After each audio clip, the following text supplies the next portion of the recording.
بسم اللہ الرحمن الرحیم۔ عید کا چاند نظر آتے ہی بعض لوگ یہ سمجھتے ہیں کہ نماز تراویح ختم ہو چکی ہے اور رمضان کے روزے بھی ختم ہو چکے ہیں۔ تو یاد رکھیں کہ عید کا چاند نظر آتے ہی نماز تراویح تو ختم ہو جاتی ہے، کیونکہ نماز تراویح خاص ہے رمضان کے مہینے کے ساتھ، لیکن جو روزے ہیں روزے کی فرضیت ختم ہو جاتی ہے، روزے باقی رہتے ہیں۔ رسول اللہ صلی اللہ علیہ وسلم نے رمضان کے مہینے کے علاوہ بھی بہت زیادہ دن روزے رکھے ہیں۔ جیسے شعبان کے مہینے کے بارے میں آتا ہے کہ شعبان کے مہینے کے اندر اکثر دن حضور صلی اللہ علیہ وسلم روزہ رکھا کرتے تھے۔ پھر ایک دن حضور صلی اللہ علیہ وسلم سے پوچھا گیا، یا رسول اللہ صلی اللہ علیہ وسلم، رمضان کے علاوہ کون سے ایسے روزے ہیں جو زیادہ فضیلت والے ہیں؟ تو رسول اللہ صلی اللہ علیہ وسلم نے ارشاد فرمایا کہ محرم کے 2 روزے رمضان کے بعد زیادہ فضیلت والے ہیں۔ پھر حضرت ابو ایوب انصاری رضی اللہ تعالی عنہ روایت کرتے ہیں کہ رسول اللہ صلی اللہ علیہ وسلم نے ارشاد فرمایا، جس شخص نے رمضان کے روزے رکھے پھر اس کے بعد شوال کے 6 روزے رکھے، گویا کہ اس نے زمانہ بھر کان کا صیام الدہر، گویا کہ اس نے زمانہ بھر روزے رکھے۔ پھر ایک حدیث میں حضرت ابو ایوب انصاری رضی اللہ تعالی عنہ روایت کرتے ہیں، فرماتے ہیں کہ میں نے سنا رسول اللہ صلی اللہ علیہ وسلم سے، آپ صلی اللہ علیہ وسلم نے ارشاد فرمایا کہ جس شخص نے رمضان کے روزے رکھے پھر اس کے بعد شوال کے 6 روزے رکھے، گویا کہ اس نے سال بھر روزے رکھے۔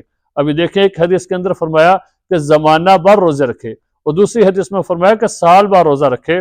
تو یاد رکھیں کہ دونوں کا زمانہ بھر اور سال بھر دونوں کا مفہوم ایک ہی ہے، کہ اگر ایک بندہ ہر سال لگاتار روزے رکھتا رہتا ہے تو گویا کہ اس نے زمانہ بھر ہی روزے رکھے۔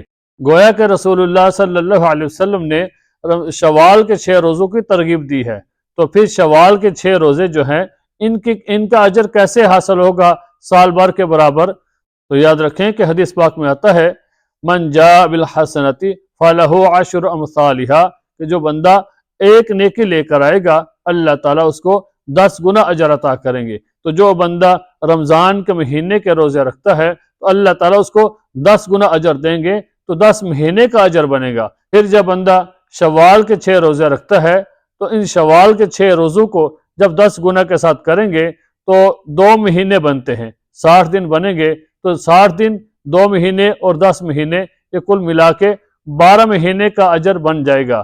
تو اس طرح 12 مہینوں کی فضیلت حاصل ہوتی ہے، 12 مہینوں کا اجر ملتا ہے۔ تو ہمیں کوشش کرنی چاہیے کہ نفلی روزے جو ہے یہ ضرور رکھنے چاہیے، جب بھی اللہ تعالیٰ توفیق دیں ضرور رکھیں۔ پھر بعض لوگ یہ پوچھتے ہیں کہ شوال کے مہینے میں کسی بھی تاریخ کو یا کسی بھی دن میں روزہ رکھ سکتے ہیں، یا یکم شوال جیسے دن ختم ہوتا ہے تو اگلے دن 2 شوال کو روزہ رکھنا چاہیے؟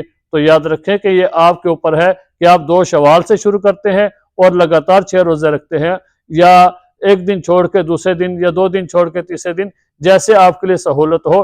شوال کے پورے مہینے کے اندر جب بھی آپ کو موقع ملے آپ یہ 6 روزے رکھ سکتے ہیں۔ تو اللہ تعالیٰ سے دعا ہے کہ اللہ تعالیٰ ہمیں یہ شوال کے 6 روزے رکھنے کی توفیق عطا فرمائے۔